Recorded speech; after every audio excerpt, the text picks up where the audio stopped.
राजीव जी, लोग कई बार शिकायतें भी करते हैं कि थोड़ा परेशानी हो रही है और पुलिस भी परेशान करती है, तो इस संबंध में क्या क्या किया गया है?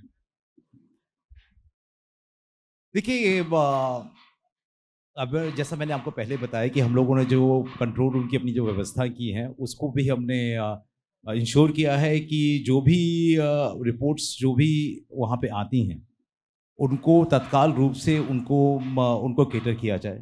और अगर किसी भी ऐसी कोई पुलिसकर्मी की कोई भी ऐसी कोई शिकायत आती है तत्काल रूम से वो कंट्रोल रूम के माध्यम से वो अवगत करा सकते हैं। कोई हेल्पलाइन नंबर है? ये हमारी हेल्पलाइन नंबर है जिसको कल हम इसको जारी कर रहे हैं।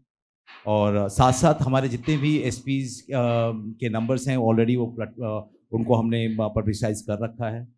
और इसको एक एक बार और इंश्योर करने के लिए जैसे विशेषकर धामों में जहाँ पर यात्रियों की संख्या काफ़ी बढ़ जाती है, तो इस बार हमने एक डेडिकेटेड डिप्टी एसपी रैंक के ऑफिसर्स को अपॉइंट किया है। सिर्फ वो धामों में वो पूरी व्यवस्थाएँ देखेंगे।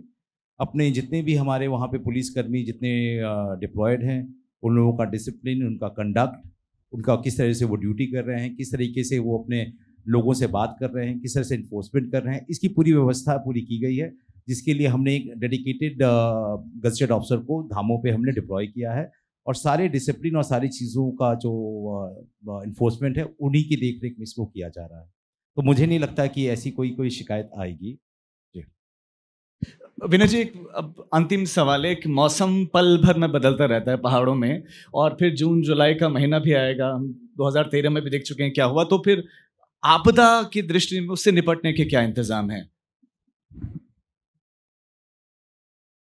देखिए, आपदा से निपटने के लिए एक तो हमारा जो यहाँ का आपदा का जो डिपार्टमेंट है, वो उसकी जो फोरकास्ट है वो बड़ी ही एक्यूरेट हम लोगों ने देखी है। और इससे हम लोगों को बहुत मदद मिली है। अपने 24 से 48 घंटे पहले जब वो फोरकास्ट कर देते हैं कि वेदर की ये कंडीशंस हो सकती है, तो हमारे लिए एक अलार्म की तरह होता है। इस बार की जो रजिस्ट्रेशन प्रक्रिया चल रही है, चाहे ऑनलाइन हो या ऑफलाइन हो, तो सबके डेटा हमारे पास हैं। तो ये व्यवस्था की गई है कि कोई भी इस तरह की अलर्ट आता है, तो जो लोग मोबाइल कैरी कर रहे हैं या उनका टीम लीडर कर रहा है, उनको हम तत्काल एसएमएस के माध्यम से या व्हाट्सएप के माध्यम से उनको सूचना हम पहले से ही दे देंगे कि भाई ये वेदर का फोरकास्ट है। इसके अलावा हम लोग ये भी देखते हैं कि अगर स्थितियां लगता है कि वास्तव में ज़्यादा खराब हैं, तो यात्रा को हम लोगों रोकने का भी हमारे पास ये अधिकार है कि हम 4 घंटे, 6 घंटे या 1 दिन के लिए होल्ड भी कर सकते हैं। लेकिन इंश्योर ये जरूर करेंगे कि जहां भी यात्रा रोकेंगे वहां पर लोगों के रहने के, खाने के, पीने के सारे प्रबंध हो, ताकि किसी तरह की दिक्कत का सामना न भूस्खलन चूंकि बहुत बड़ी समस्या है पहाड़ों में, भूस्खलन के लिए क्या स्पेशल है? फेंसिंग वगैरह तो की गई है, उसके अलावा? जी, देखिए, हमारे चारधाम यात्रा पर जितने भी इस तरह के भूस्खलन प्रभावित क्षेत्र हैं, जो स्लिप जोन्स हैं, वो सब आइडेंटिफाइड हैं।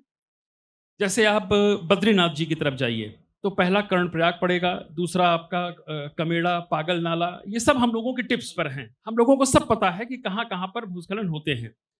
हालांकि इनका परमानेंट ट्रीटमेंट का भी सारे डीपीआर सैंक्शन हो गई है, बट इट विल टेक 1 और 2 ईयर्स।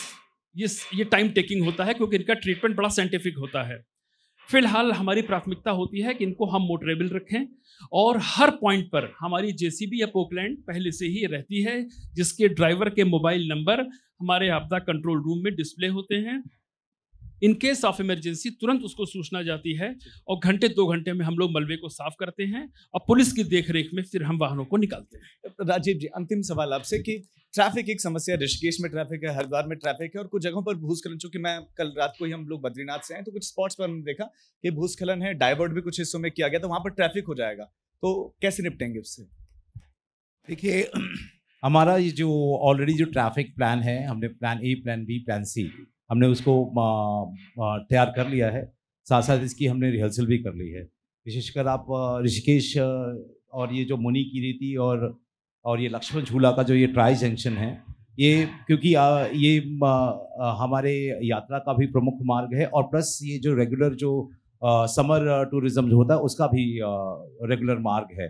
तो यहाँ पे कभी कभी कंजेशंस की स्थिति हो जाती हैं, तो इसके लिए हमने ऑल्टरनेटिव डाइवर्जन प्लान्स भी इस बार हमने इन्फोर्स किया है। जहाँ जहाँ पे रूट्स, नए रूट्स को जहाँ पे हम लोग को डाइवर्ट करना है, वहाँ पे क्या क्या इंफ्रास्ट्रक्चर्स की दिखते हैं, पैराफिटिंग की दिखते हैं, उसको भी हम इस हफ्ते तक हम इसको ठीक कर लेंगे। और एक हमारे हमने एक बाईपास अब अबव द हिल्स पे ही हमने उसको आइडेंटिफाई किया है। तो मुझे उम्मीद है कि ये 10 दिन में वो बिल्कुल सिक्योर रूप से चलने लायक हो जाएगा।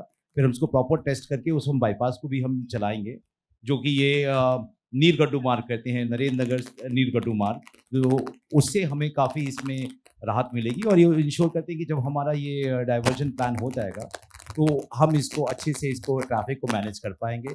साथ साथ यहाँ पे फोर्स को भी हमने एक्स्ट्रा डिप्लॉय किया है, ताकि कोई भी अननेसेसरी जाम हो तो वहाँ पे फोर्स लगा के उसको हम ट्रैफिक को डाइवर्ट करें और रेगुलेट करें।